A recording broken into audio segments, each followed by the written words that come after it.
با سلام. قصد دارم توی این ویدیو آموزشی مدار استندبای در مادربردهای پی سی رو براتون توضیح بدم. خب ابتدا معنی استندبای رو بهتون بگم. ببینید ما استندبای در اکثر وسایل الکترونیکی این مدار وجود داره.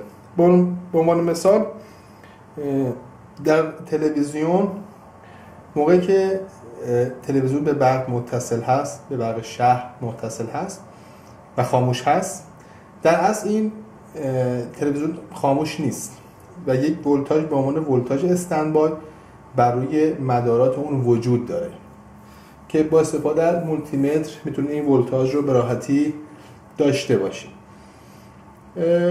موقعی که شما دکمه پاور روی کنترل رو فشار میدید، این مدار استندبای تبدیل میشه به این ولتاژ استندبای تبدیل میشه به ولتاژی که باعث روشن شدن تلویزیون میشه. خب ما این مدار توی مادربردها هم داریم.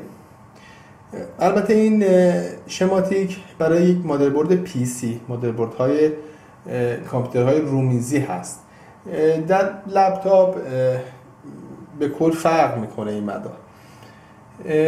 خب همونطوری که میدونید ما در پی سی یک قطعه‌ای داریم جداگانه به نام پاور که از سیم بنفش رنگ پاور شما موقعی که پاور خاموش هست ولی به برق متصله، از سیم بنفش رنگش میتونید این ولتاژ استندبای رو که 5 ولت هست رو داشته باشید. خب پاور به جک پاور یا سوکت پاور روی مادربرد متصل میشه. موقعی که متصل هست این ولتاژ 5 ولت استندبای، یعنی موقعی که مادربرد خاموش هست منظورم هست، این ولتاژ 5 ولت استندبای برای مدارات پل جنوبی و آی او دیده میشه. به چه صورت؟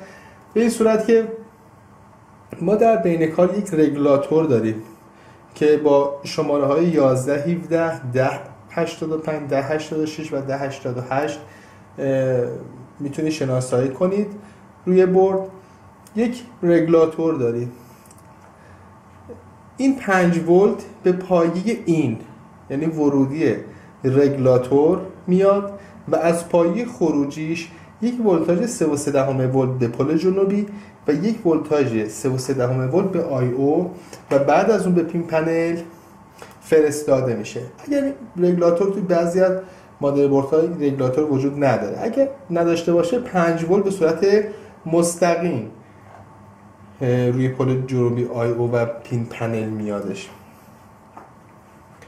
خب ما میتونیم این ولتاژ رو در حالتی که مادربرد خاموش هست از المان‌های اطراف پل و خود آی او و پین پنل که توی ویدیوهای قبلی خدمت رو عرض کردم، پین پنل اون قسمتی از مادربرد که سوکت های مربوط به پاور، ریست، پاور LED و هارد LED برای اینا قرار میگیره. شما میتونید این ولتاژ 3.3 ولت استندبای یا 5 ولت استندبای رو میتونید از روی اون پایه PW پین پنل داشته باشید که با استفاده از مولتیمتر رو روی قسمت DC میذارین و توی ویدیو آموزش قبلی توضیح دادم که به چه صورت هست، میتونین